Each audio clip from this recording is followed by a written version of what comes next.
फिर मंत्रिमंडल की बैठक में जाएगा पुरानी पेंशन का मामला। राज्य अपने स्तर पर हिमाचल मॉडल को लेकर आ सकता है। कांग्रेस ने दी थी ओपीएस लागू करने की पहली गारंटी। ओपीएस व एनपीएस में से मिलेगा एक विकल्प। 13 जनवरी को सरकार ने मंत्रिमंडल की पहली बैठक में ओपीएस बहाल करने का निर्णय लिया था। 17 जनवरी को वित्त विभाग की ओर से ओपीएस को व्यवहारिक स्वरूप देने के लिए एसओपी बनाने की घोषणा की गई थी। हिमाचल प्रदेश में कर्मचारियों के लिए पुरानी पेंशन यानी कि ओपीएस बहाल करने का मामला फिर मंत्रिमंडल की बैठक में जाएगा। प्रदेश मंत्रिमंडल की बैठक 1 मार्च को संभावित है।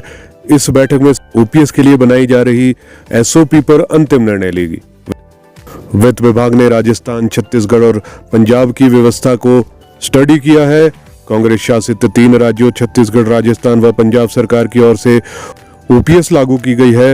मंत्रिमंडल की बैठक में सरकार चर्चा करेगी कि किस प्रारूप को हिमाचल में लागू किया जा सकता है। नई पेंशन योजना के तहत कार्यरत कर्मचारियों के हित में कौन सी व्यवस्था सही रहेगी, इस पर अंतिम निर्णय कैबिनेट में ही होगा। मंत्रिमंडल की बैठक में ये निर्णय भी हो सकता है कि राज्य अपने स्तर पर हिमाचल मॉडल बनाएगा।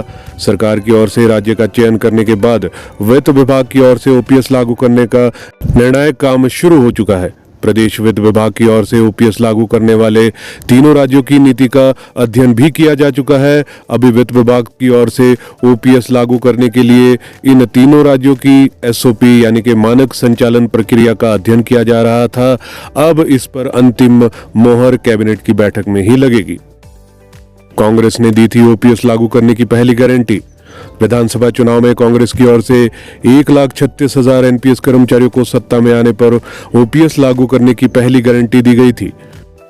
सेवानिवृत्त हो चुके कई एनपीएस कर्मियों को 300 रुपए मासिक पेंशन निर्धारित हुई है, इसलिए एनपीएस कर्मचारी ओपीएस बहाल करने की मांग कर रहे थे।